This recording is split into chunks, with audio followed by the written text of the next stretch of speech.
जिले की हलचल। आकाशवाणी लखनऊ से प्रस्तुत है जिले की हलचल। आज सुनिए ललितपुर और कानपुर देहात जिलों की हलचल। पहले सुनते हैं ललितपुर जिले की हलचल। आलेख और स्वर है अभय कुमार श्रीमाली का।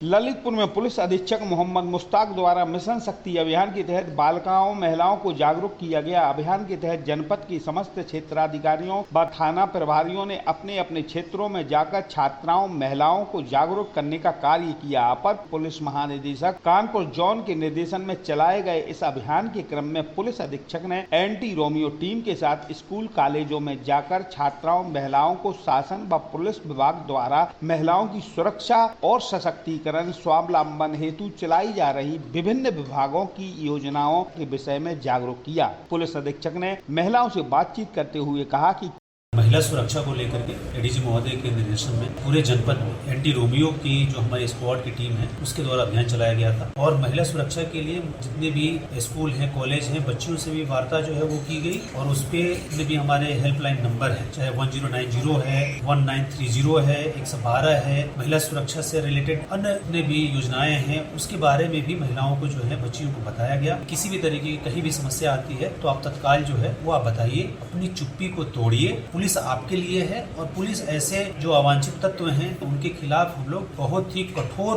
कार्रवाई जो है वो सुनिश्चित करेंगे। इसके लिए पूरे जनपद में एक अभियान के रूप में इसको चलाया गया है और डेली स्तर पे भी इसको आगे भी इसको जारी जो है वो रखा जाएगा। जिलाधिकारी ने अवगत कराया है कि शासन द्वारा वर्ष 2025-26 के लिए गुरु गोविंद सिंह राष्ट्रीय एकता पुरस्कार हेतु 25 सितंबर 2025 तक प्रस्ताव आमंत्रित किए गए हैं। इस हेतु प्रदेश में निवासरत व्यक्तियों में से कोई व्यक्ति जिनका मानवाधिकारों की रक्षा, सामाजिक न्याय एवं राष्ट्रीय एकीकरण के क्षेत्र में उत्कृष्ट योगदान रहा हो तथा इस योजना के अधीन पूर्व में इस राज्य सरकार द्वारा पुरस्कार न दिया जा चुका हो को सार्वजनिक रूप से सम्मानित करने के उद्देश्य से प्रदेश सरकार द्वारा गुरु गोविंद सिंह जी के जन्म दिवस 5 जनवरी पर गुरु गोविंद सिंह राष्ट्रीय एकता पुरस्कार प्रदान किए जाने व ₹1 लाख का नगद पुरस्कार तथा प्रशस्ति पत्र दिए जाने की व्यवस्था है। अपर जिलाधिकारी अंकुश श्रीवास्तव ने जनपद में समन्वित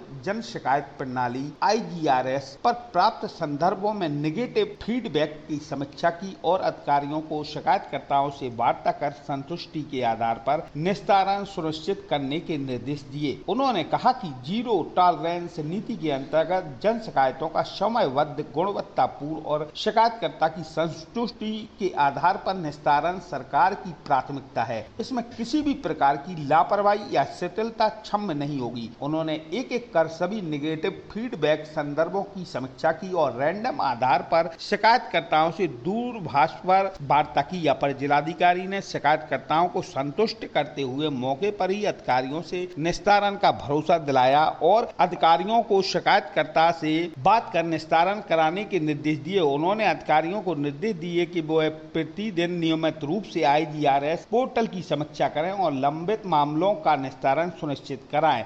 ललितपुर में प्रभारी राजकीय फल संरक्षण एवं प्रशिक्षण केंद्र ने सूचित किया है कि मुख्यमंत्री खाद्य प्रसंस्करण ग्राम स्वरोजगार योजना के अंतर्गत 2 दिवसीय खाद्य प्रसंस्करण प्रशिक्षण का आयोजन जिले के न्याय पंचायत या ग्राम सभा पर किया जाना है। प्रशिक्षण हेतु प्रशिक्षार्थी की न्यूनतम आयु 21 वर्ष एवं साक्षर होना आवश्यक है। प्रशिक्षण उपरांत इच्छुक प्रशिक्षार्थी को खाद्य प्रसंस्करण इकाई की स्थापना करने पर अधिकतम 1 लाख रुपए का अनुदान विभाग द्वारा दिया जाएगा। पंचायत पर प्रशिक्षण 3 प्रशिक्षार्थी होना अनिवार्य है। प्रशिक्षण हेतु इच्छुक महिला व पुरुष कार्यालय समय अनुसार एवं मोबाइल नंबर 8840303664 पर संपर्क कर सकती हैं।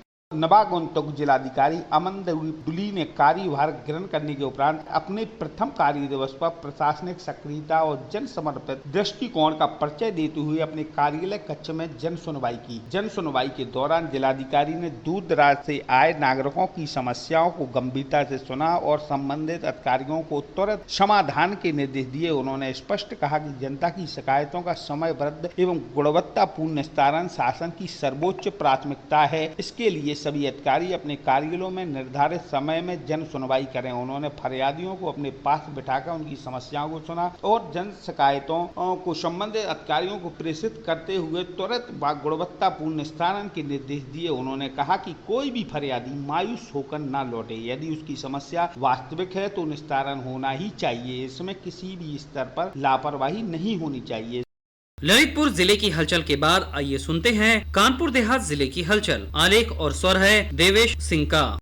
कानपुर देहात के भोगनीपुर तहसील के बाढ़ प्रभावित क्षेत्रों में जिलाधिकारी कपिल सिंह ने ग्राम पंचायत चपरघटा के पथार व आलन गांव का स्थलीय निरीक्षण किया। इस दौरान उन्होंने ग्रामीणों से सीधा संवाद कर उनकी समस्याओं को गंभीरता से सुना। जिलाधिकारियों ने अधिकारियों को स्पष्ट निर्देश दिए कि बाढ़ पीड़ितों को राहत सामग्री शीघ्र उपलब्ध कराई जाए। इसमें भोजन, पीने का पानी व दवाएं शामिल हैं। उन्होंने चिकित्सा दलों को नियमित तैनाती सुनिश्चित करने का आदेश दिया। साथ ही जल जनित बीमारियों से बचाव के लिए दवाओं का छिड़काव कराने को कहा।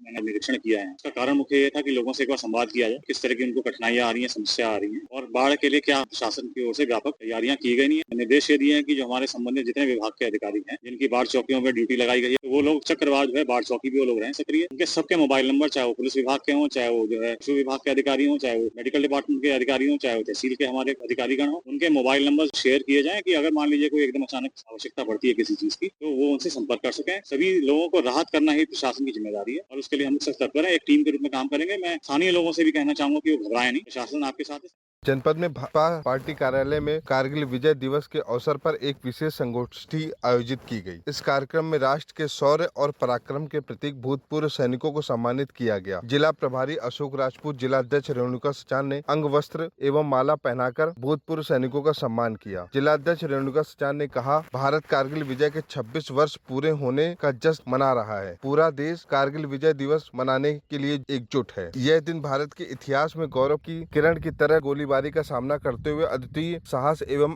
अटूट संकल्प के साथ कारगिल की चोटियों पर पूर्ण विजय प्राप्त की।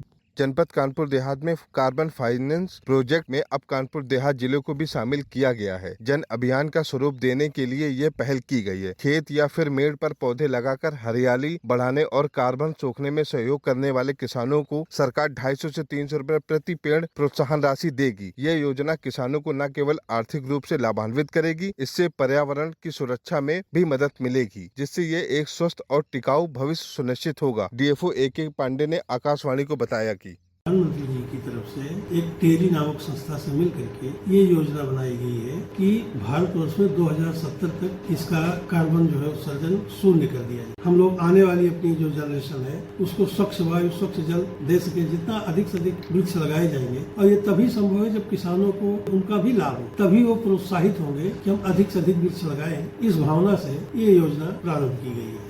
कानपुर देहात जिले में औद्योगिक इकाइयों के बड़े पैमाने पर स्थापित करने के लिए 350 बीघे जमीन पर उद्योग स्थापित कर रही है। इस जमीन पर 500 से अधिक औद्योगिक इकाइयां स्थापित करने का खाका तैयार हो चुका है। उद्योग प्रोत्साहन नीति 2022 के अंतर्गत इस काम को शुरू किया गया है, जिससे लोगों की रोजगार की समस्या को कुछ हद तक कम किया जा सकेगा। वृक्षारोपण दिवस पर बीते दिनों कानपुर देहात जिले के केंद्रीय विद्यालय में पेड़ लगाने पहुंचे कैबिनेट मंत्री राकेश सचान, जहां उन्होंने वृक्षारोपण किया। इस दौरान उन्होंने जनपद वासियों से वृक्षारोपण कार्यक्रम में सक्रिय सहभागिता की अपील की। साथ ही एक पेड़ मां के नाम भी लगाने का बात कही। प्रदेश में इस साल 37 करोड़ पेड़ लगाने का लक्ष्य है। वहीं जनपद में 59.56 लाख पेड़ लगाने का लक्ष्य रखा गया है। कानपुर देहात में 557 बीसी सखी बनाने हेतु प्रमाणीकरण पूर्ण कर लिया गया है। सभी चयनित बीसी सखी का प्रशिक्षण पूरा हो चुका है। सरकार की इस नीति से बैंकिंग सेवाओं लोगों के घर तक पहुंच रही है। ग्रामीण इलाकों में रहने वाले लोगों को अपने बैंक खातों से धनराशि निकालने और उसमें पैसा जमा करने की बड़ी आसानी हुई है। उनका बैंक शाखाओं तक जाने का समय व खर्चा बच रहा है और घर के करीब ही बैंक के रूप में बीसी सखी मिल रही है। प्रदेश के मुख्यमंत्री योगी आदित्यनाथ ने आत्मनिर्भर उत्तर प्रदेश बनाने के लक्ष्य को पूरा करने के लिए मिशन रोजगार, मिशन शक्ति और मिशन कल्याण जैसी अनेक योजनाओं को शुरू किया है। ये था आकाशवाणी लखनऊ के क्षेत्रीय समाचार एकांश द्वारा प्रस्तुत जिले की हलचल का आज का अंक।